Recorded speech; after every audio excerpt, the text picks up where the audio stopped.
Bismillah. Innal hamdalillah hamdan katsiran thayyiban mubarakan fih wa asyhadu an la ilaha illallah wahdahu la syarikalah wa asyhadu anna Muhammadan abduhu wa rasuluh amma ba'd. Alhamdulillah, pada kesempatan hari ini, hari Kamis malam Jumat 11 dari bulan Januari 2024, bertepatan dengan malam ke-28 Jumada al-Akhirah 1445 Hijriah. Kita lanjutkan kajian di Fakultas Ilmil Hadis dan Ilmil Fikih serta Ilmi Tibbin Nabawi, kedokteran ala Nabi Muhammad sallallahu alaihi wa ala alihi wasallam. Yang mana pada kesempatan hari ini kita memberikan kesimpulan tentang pembahasan berbekam dari kitab Al-Akhbarus Sahihah fi Al-Hijamah, kumpulan hadis-hadis yang sahih tentang berbekam. Maka kita masuk kepada bab yang ke-15. Berkata penulis, Al-Babul Khamis Ashar, bab yang ke-15. La ba'sa an yahtajima al-muhrimu. Maknanya, tidak mengapa orang yang melaksanakan haji ataupun umroh untuk berbekam. Maka mana pendalilannya? Pendalilannya disebutkan di Sahih Al-Bukhari dari dua sahabat. Pertama dari Ibni Abbas, bahwa Nabi Muhammad sallallahu alaihi wa ala alihi wasallam ihtajama wa huwa muhrimun. Bahwa Nabi melaksanakan bekam dan dia dalam keadaan melaksanakan haji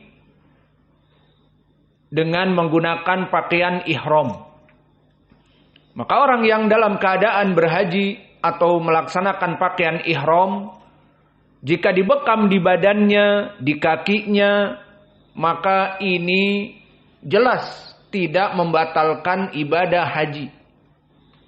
Namun ditambih oleh para ulama agar jangan mengambil sesuatu di kepalanya, maknanya mengambil rambut. Karena kalau mengambil rambut itu permasalahannya bisa menjadi membayar fidyah. Apa makna membayar fidyah? Dia harus berpuasa. Jika dia menggunakan pakaian ihram, kemudian dia dalam keadaan mengambil rambutnya, maka di sini dia harus membayar fidyah ataupun denda dikarenakan dia mengambil rambut. Dan ini permasalahan yang ma'ruf di dalam ilmu fiqh. Maka oleh sebab itu sebagian ulama seperti pendapat Imam Asy-Syafi'i dan juga Sufyan Ats-Tsauri dan yang lainnya bahwa tidak apa-apa bagi orang yang naik haji ataupun umroh menggunakan pakaian putih-putih ihram untuk dibekam. Namun dengan catatan tidak mengambil rambutnya. Karena kalau mengambil rambutnya masuk kepada denda di ayat dan di hadis. Adapun di ayat di dalam surat Al-Baqarah ayat 196 Allah berfirman, "Faman kana minkum maridun aw bihi ada min ra'sihi fa fidyatun min siyamin aw shadaqatin aw nusukin."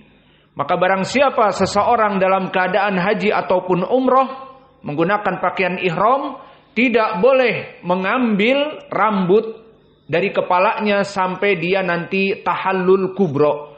Ada waktu halal, waktu dibolehkan menggunakan pakaian biasa dan berlepas dari ibadah, maksudnya selesai dari ibadah haji ataupun umroh. Itu ada waktunya. Maka mencukur rambut, dibotak lebih baik. Maka ini hukumnya faman kana minkum maridon, namun jika ada yang sakit, au bihi ada, ataupun ada kutu yang banyak rambutnya itu, maka boleh diambil rambutnya sebelum selesai dari ibadah haji namun harus membayar denda. Apa itu dendanya? Puasa ataupun membayar makanan kepada orang miskin ataupun menyembelih kambing. Ini di Al-Quran, di surat Al-Baqarah. Dan prakteknya ayat ini turun kepada sahabat Ka'ab ibnu Ujrah. Dia mengatakan, hadhil ayah nuzilat bi. Ayat ini turun untukku. Karena apa? Disebutkan di hadis yang muttafaqun alaih dari Ka'ab ibnu Ujrah sendiri, bahwa dia mempunyai kutu yang banyak. Qadarullah, mempunyai kutu yang banyak yang menghujani wajahnya dan tubuhnya. Maka berkata Nabi kepada Ka'ab ibnu Ujrah, la'allaka adzaka hawamuk. Kayaknya kutu-kutu kamu, binatang kamu itu menyakitimu, membuat susah dalam ibadah haji dan umrah. Qala na'am, tentu ya Rasulullah. Maka apa fatwa Nabi? Ihlik ra'sak. Kalau begitu, gundul kepalamu, sehingga tidak ada yang tersisa satupun dari kutu. Namun bagaimana di sini masih menggunakan pakaian ihram, masih ada ibadah haji, belum selesai, baru mulai. Maka harus membayar denda. Maka dikatakan di dalam hadis sum salasati ayyam, puasa 3 hari, atau it'am sita miskinan, membayar atau memberikan sedekah 6 orang fakir miskin kamu kasih makan, au unsuk bisyah, atau menyembelih 1 kambing. Di sini menjadi pendalilan bahwa berbekam untuk anggota badan, tubuh, kaki boleh-boleh saja. Namun jika di kepala, please jangan mengambil rambut. Maka ini pendalilan yang pertama di hadis Ibnu Abbas, yang mana Nabi Muhammad dulu melaksanakan bekam dengan pakaian ihramnya. Kemudian datang hadis yang justru di sini menjelaskan Nabi dibekam di kepalanya. Datang dari Ibnu Buhainah, diriwayatkan oleh Imam Al-Bukhari, ihtajama Nabi sallallahu alaihi wa ala alihi wasallam wa huwa muhrimun, bahwa Nabi berbekam dalam keadaan menggunakan pakaian ihram fi wasti ra'sihi, di jalan menuju Makkah dari Madinah, sudah mulai mendekati Makkah, dan menggunakan pakaian ihramnya yang putih-putih, di mana di tengah kepalanya yang dinamakan titik bekam namanya umumugis. Maka di situ Nabi berbekam. Maka di sini tadi kita telah jelaskan, jika mengambil rambut maka akan membayar denda. Maka wallahu a'lam zahirnya bagaimana Nabi di atas kepalanya dibekam, apakah mungkin dia memang rambutnya pendek sehingga mudah untuk dibekam? Wallahu a'lam. Yang jelas tidak mengambil rambut sesuai dari perkara ini.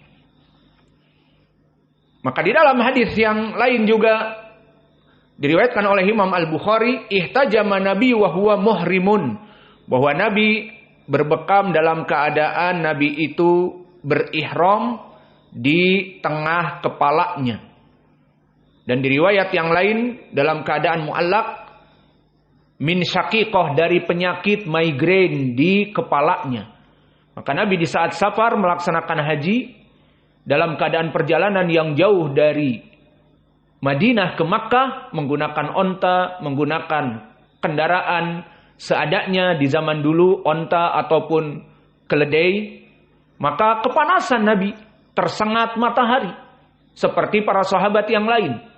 Maka di sini Nabi dalam keadaan syaqiqah, migrain, sakit setengah dari kepala. Maka dibekam di kepalanya. Maka di sini boleh bagi orang yang muhrim untuk berbekam, namun dengan catatan tadi tidak mengambil rambut selama belum tahallul. Kemudian kita masuk kepada bab yang berikutnya. Al-babu sadis asyar. Bab yang ke-16. Tadi selesai bab yang ke-15 dari masalah apa? Permasalahan melaksanakan haji ataupun umroh boleh berbekam. Sekarang permasalahan dari fikih juga puasa.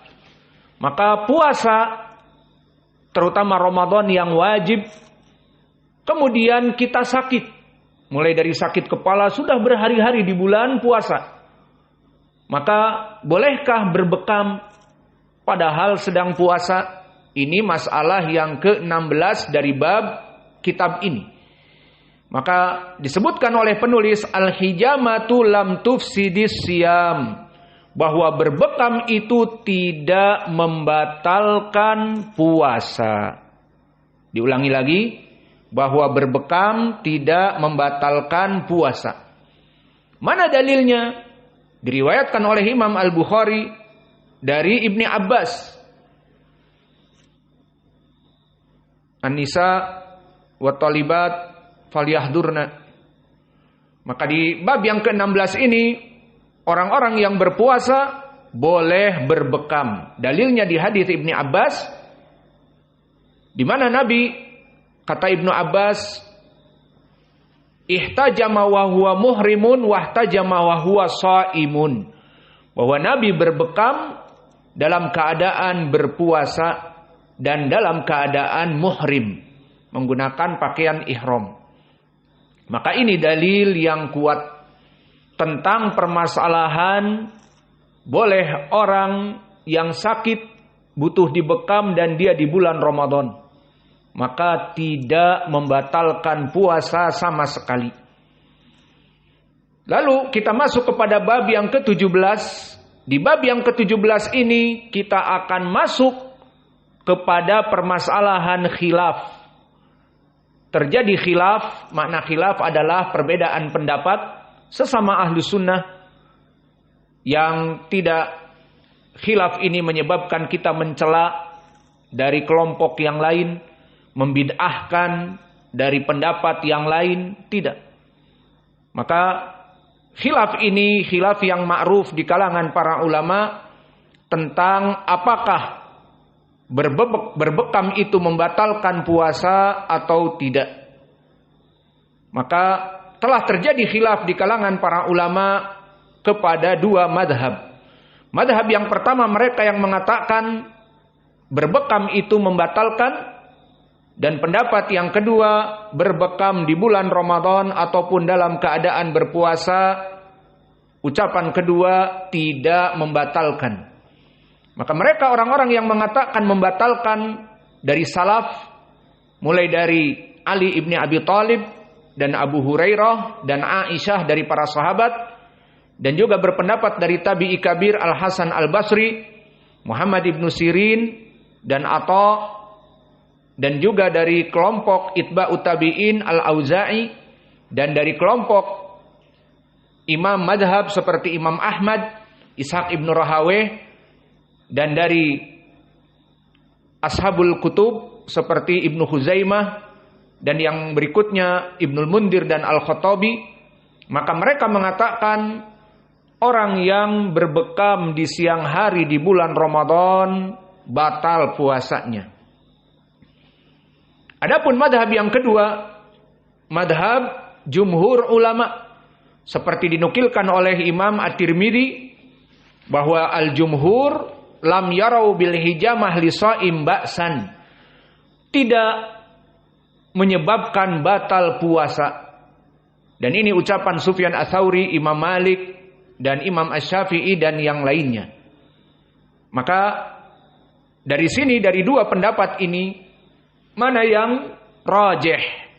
Dalam permasalahan fikih terjadi khilaf. Tidak dari khilaf itu kita mengatakan fulan bid'ah, mubtadi', fulan salah dan dipojokkan dan diburukkan. Tidak. Kembali kepada dalil. Mana dalilnya? Maka kita lihat dalilnya mana yang lebih kuat, kita ambil. Mudah. Tidak usah kita ribut dengan orang-orang yang menyelisihi dari kita. Maka di dalam ucapan yang rajih ini, bahwa berbekam tidak membatalkan. Mana dalilnya tadi? Hadis Ibni Abbas di Sahih Al-Bukhari, bahwa Nabi melaksanakan bekam dan dia berpuasa dan menggunakan pakaian ihram. Maka poinnya, syahidnya, Nabi berbekam dan dia dalam keadaan berpuasa. Tidak membatalkan. Lalu di bab yang ke-17 ini, Al-babu sabi asr. Ar-raddu ala man qala bi anal hijamata tuftirus siyam. Bantahan kepada mereka orang yang mengatakan bahwa berbekam itu membatalkan puasa. Nah, di sini kita membantah mereka dengan dalil. Cukup itu saja bagi di antara kita yang khilaf. Saya tidak setuju dengan pendapat kamu. Ya sudah, mana dalilnya ini? Tanpa kita harus menjelek-jelekan, membid'ahkan, menghizbikan. Maka dalam permasalahan khilaf, selama bukan usul i'tiqad ahli sunnah wal jamaah, khilaf fikih, khilaf pemahaman, maka perkara yang tidak butuh di antara kita saling menjelekkan dan saling menghajar, menjauhkan manusia dari kita dan disebut kita bid'ah dan sebagainya, tidak. Maka arad alaman qala bi annal hijamah tuftirus siyam, di bab yang ke-17 kita akan menyebutkan pendalilan mereka yang mengatakan membatalkan puasa. Tadi dari beberapa pendapat ada 2 pendapat, yang membatalkan dan yang tidak membatalkan. Dan kita yang memilih tadi yang tidak membatalkan dari hadis Ibni Abbas. Nah, sekarang kita insaf. Maka sesama kaum muslimin yang berbeda pendapat dengan kita, insaf. Kita hargai mana dalilnya. Jadi jangan serampangan kita mencela, kita memojokkan saudara kita. Tidak. Sama-sama saudara semuslim, sama-sama sholat, sama-sama bertauhid. Maka perbedaan pendapat di sini kita hargai.